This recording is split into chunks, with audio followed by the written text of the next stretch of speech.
Hi, welcome back to the homestead. So we just got back from picking up our package of Buckfast bees, and we are going to install them into their new home. We did actually, very shockingly, have one hive of Buckfast bees that made it through the winter. That is the first time in 7 years that we have had bees live through the winter successfully. All right, let's get started.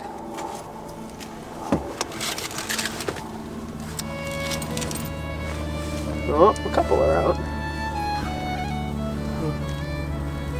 Not too bad.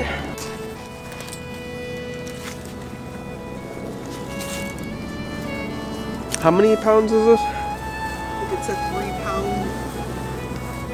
Okay. Yeah, they don't seem too aggravated. Okay. It's all wet.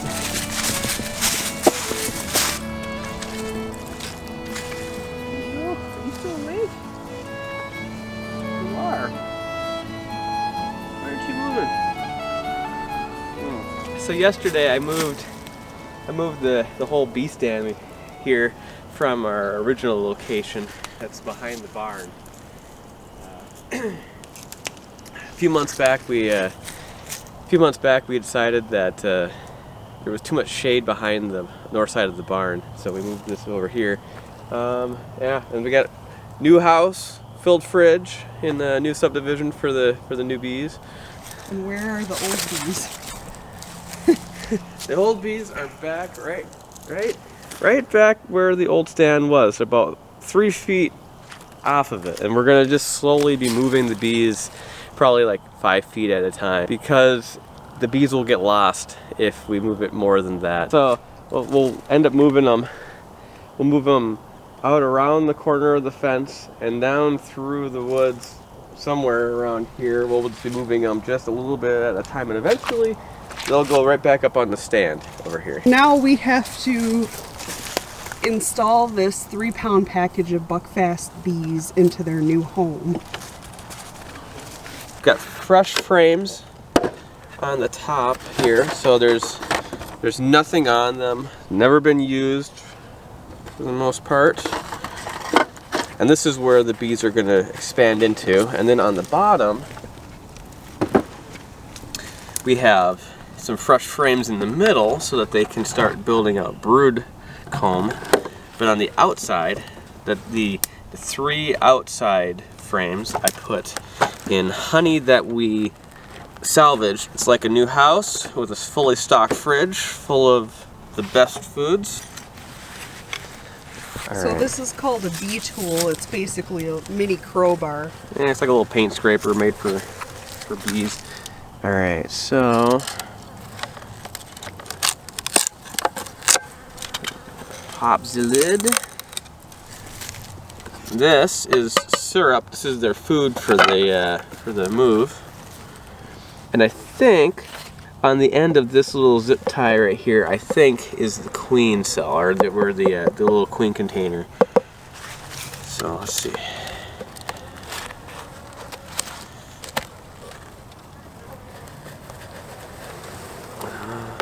Is there anything left in there? Yeah, there's a little bit left in here. So I'm gonna set this.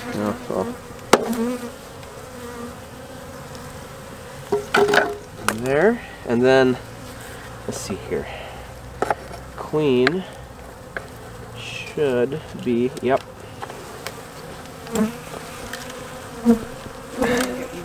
Yep. New location, new bees. They're probably not. They don't know what's going on. Oh, there we go. Okay, and inside here, yep, you can see the queen. She's inside of there. She desperately wants to get out. But what we're going to do is we're going to take her in here and we're going to put her into... Show them the candy plug. Right there. So, okay, it's got a little piece of cork right now. But what we'll do is in like a day or two, we'll remove that piece of cork, and then it's just like a little candy plug, and the rest of the worker bees will will lick through it, work their way through the candy, and they'll release her at that point. So they'll kind of own her at that point. And then she can go out and start laying eggs in the new hive. So I'm just going to put her down in here. And she's releasing pheromones, so the rest of the bees are going to be naturally attracted to that. But I think we'll give them a little help getting in here. Now there's going to be bees all over the place when I do this, but that's normal. I've got some on my bare hand right now. The key is to just stay calm. The bees are calm. We're calm. As long as you give them a nice stern tap, they're pretty much okay.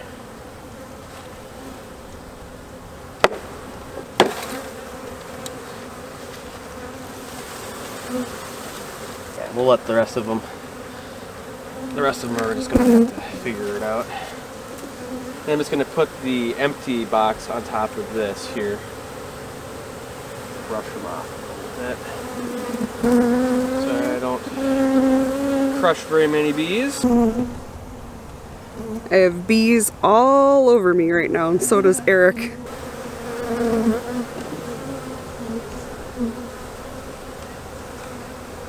All over the camera too.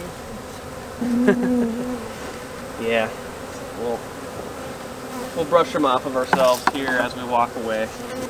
So this is the top of the brood box, and then we're going to put the inner cover back on, and this is going to give them a little rear entrance back here. And then we put the outer cover back on, making sure not to give them, making sure that it's a little more open in the back than it is the front, so we push the lid all the way to the back. And then, last but not least, put a rock on it to hold everything together. All right, and then we'll come back in maybe in a day or so, and they should all be out of here, and they should all be in there. All right, so this is where our bee stand was originally. We had it here for like the last couple of years, and this is where I moved all the parts of it over to the new place there. You can't just move bees from here over to there. I mean, it doesn't seem like that far of a distance. There's a rule that's called the 2 foot or the 2 mile rule, and you either have to move the bees 2 feet or 2 miles, anything in between there, and they start to get a little bit confused.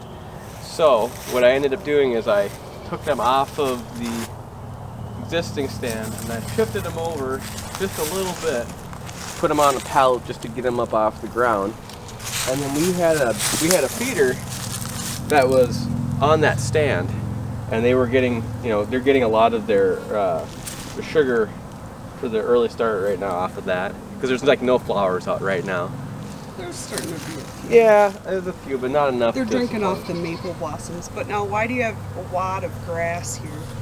Okay, so the thinking, and I don't know if there's much scientific consensus on this or not, but the thinking is that if you put some obstacles in front of the main entrance and exit of the hive, when the bees come out, they are forced to realize that, oh hey, things have changed, and they have to go do a reorienting flight.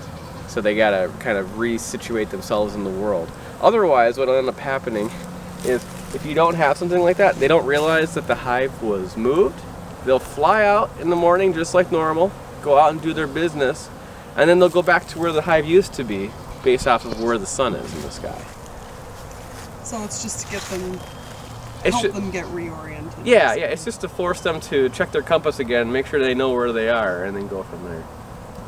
So we did work on 2 hives. We got a new one today, new buckfast, and then we have the hive that we were sure wasn't going to make it last year. That was our weak hive.